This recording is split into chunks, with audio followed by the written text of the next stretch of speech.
आज की कहानी है गुरु की सेवा। ज्ञानवर्धक भी है और यह हास्य कहानी है। एक साधु बाबा स्वयं को बहुत ही होशियार समझते थे। उनके दो चेले थे। दोनों ही चेले काफ़ी हष्ट-पुष्ट और लंबे तगड़े थे। भोजन के बाद जब साधु बाबा अपने आसन पर लेटते तो दोनों चेले बारी बारी से आकर उनके पैर दबा जाते, और जब बाबा जी को गहरी नींद आ जाती तब वे दोनों भी अपने अपने आसन पर जाकर आराम करते।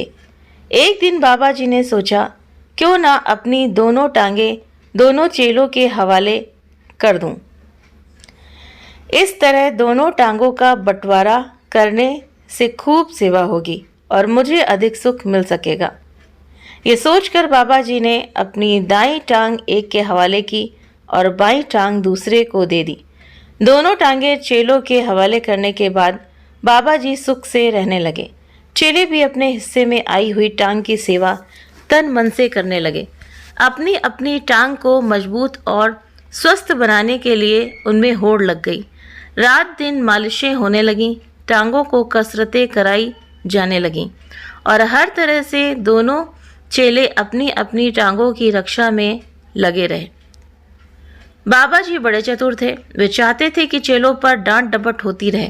इसके लिए वे कभी बाईं टांग को मोटा हुआ बताते और कभी दाईं टांग को अधिक स्वस्थ हुआ कहते। वे कभी एक चेले की प्रशंसा करते, कभी दूसरे की, ताकि सेवा में किसी तरह की कमी न रह जाए। धीरे धीरे चेलों में मतभेद पैदा होने लगा। बाबा जी के द्वारा एक की तारीफ करने पर दूसरा चिढ़ जाता। एक से एक बढ़कर चढ़कर दोनों यही चाहते थे कि गुरु जी उनसे हमेशा प्रसन्न रहें।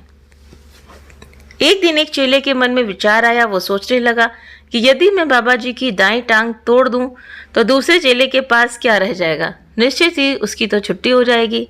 न रहेगा बांस, न बजेगी बांसुरी। उस वक्त बाबा जी की दाईं टांग का मालिक कहीं गया हुआ था।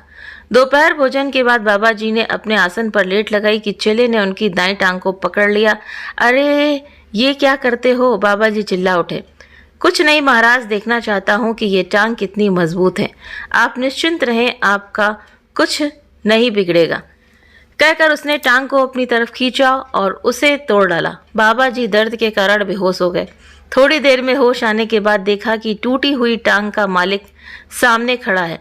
पीड़ा से कराते हुए बाबा जी को देखकर पूछा तो मालूम हुआ कि बाईं टांग वाले चेले ने ये काम किया है। सुनकर वो आग बबूला हो गया। सोचने लगा, मुझे सेवा से अलग कर वो अकेला ही बाबा की कृपा का पात्र बनना चाहता है, लेकिन मैं ऐसा कभी ना होने दूंगा। सोचकर उसने उसके हिस्से वाली टांग को पकड़कर खींचा। बाबा चिल्लाए, ठहरो ठहरो, अब तुम ये क्या करने जा रहे हो? क्रोध से भरे हुए चेले ने उत्तर दिया, इस टांग के साथ मैं भी वही करूंगा जो उसने मेरी वाली टांग के साथ किया है। उसने मेरी टांग तोड़ी है, अब मैं भी इसका भुट्टा बना डालूंगा। बाबा चिल्लाए, अरे कमबख्तो, ऐसा ना करो, कम से कम एक टांग तो ठीक रहने दो। बाबा ने बड़े प्रेम से उसे समझाया, बेटा ये टांग तो मेरी है, उसकी नहीं। इसे भी तोड़ डालेगा तो फिर मेरे पास क्या बचेगा? चेले ने उत्तर दिया, गुरुजी आप ही तो कहते हैं कि दुष्ट के साथ दुष्टता ही करनी चाहिए। उसने मेरी वाली टांग तोड़ दी। जब तक मैंने उसका बदला ना लिया मुझे बिल्कुल चैन ना पड़ेगा। मैं इस टांग को तोड़कर ही मानूंगा। कहकर चेले ने दाईं टांग को पकड़कर खींचा और उसके 4 टुकड़े कर दिए।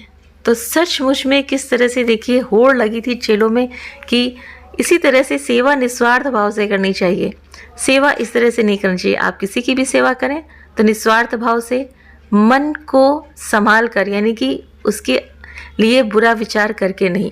तो उम्मीद करते हैं कि ये हास्य कहानी आप सभी को बहुत ही पसंद आई होगी। वीडियो पसंद आया तो वीडियो को लाइक करें। चैनल पर पहली बार हैं तो सब्सक्राइब जरूर से ज़रूर करें। आप अपने कमेंट्स में इस कहानी के बारे में मुझे करके जरूर से ज़रूर बताएं कि आपको ये कहानी कैसी लगी।